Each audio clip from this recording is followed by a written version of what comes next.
జగన్మోహన్ రెడ్డి గారి తెనాలి పర్యటన ఎందుకు? సానుభూతి పర్యటన లేదా దళితుల్ని పరామర్శించడానిక? నిజంగా దళితుల పట్ల అంత ప్రేమ ఉంటే ఆ ముగ్గురు కుర్రాళ్ళ చేతుల్లో బాధింపబడిన ఒక దళిత మహిళ కూడా ఉంది. ఆ మహిళను ఎందుకు మీరు పరామర్శించలేదు? ఓకే, ఈ విషయం పక్కన పెడితే మీరు అధికారంలో ఉన్నప్పుడు డాక్టర్ సుధాకర్ గారిని రోడ్డు మీద చిత్రహింసలు పెట్టి మరీ చంపారు. అప్పుడు మీరు ఆ కుటుంబాన్ని ఎందుకు పరామర్శించలేదు? మీ ఎమ్మెల్సీ ఒక డ్రైవర్ని డోర్ డెలివరీ చేశాడు. అప్పుడు మీరు ఏం చేస్తున్నారు? దీన్ని బట్టి చూస్తే ఇది ఖచ్చితంగా మీరు ఫ్యూచర్లో ఓట్ల కోసము కుల రాజకీయం చేయడం కోసం అని అర్థమవుతుంది.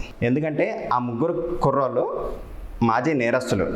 వాళ్ళ మీద దగ్గర 8 నుంచి 9 కేసుల వరకు ఉన్నాయి. అది కాకుండా వాళ్ళు ఒక గంజాయి బ్యాచ్. ఒక పోలీస్ కానిస్టేబుల్ని బెదిరించిన కేసులో వారిని పోలీసు వాళ్ళు రోడ్డు మీద కొట్టారు. ఓకే, రాజ్యాంగ విరుద్ధంగా అలా రోడ్డు మీద కొట్టడం తప్పే. కాకపోతే పోలీసులు ఒక సందేశం ఇచ్చారు. అదేమిటంటే, ఇలా ఎవరన్నా తప్పు చేస్తే మేము ఊరుకోము, ఎవరినన్నా కానీ ఇలాగే కొడతాం అని ఒక సందేశం అయితే వాళ్ళు ఇచ్చారు. అయినా జగన్మోహన్ రెడ్డి గారు మీరు ఇలాంటి వారిని పరామర్శించడం ఏంటి? మీకు ఇలాంటి సలహాలు ఎవరిస్తున్నారు? మీరు వెళ్ళి ఒక రౌడీలకి సెల్యూట్ కొట్టి ఒక పోలీసుల్ని ఆపోజిషన్లోకి నెట్టేస్తున్నారు. ఇది ఎంతవరకు కరెక్ట్? మీరే గమనించాలి. ప్రజలు కూడా చూస్తున్నారు.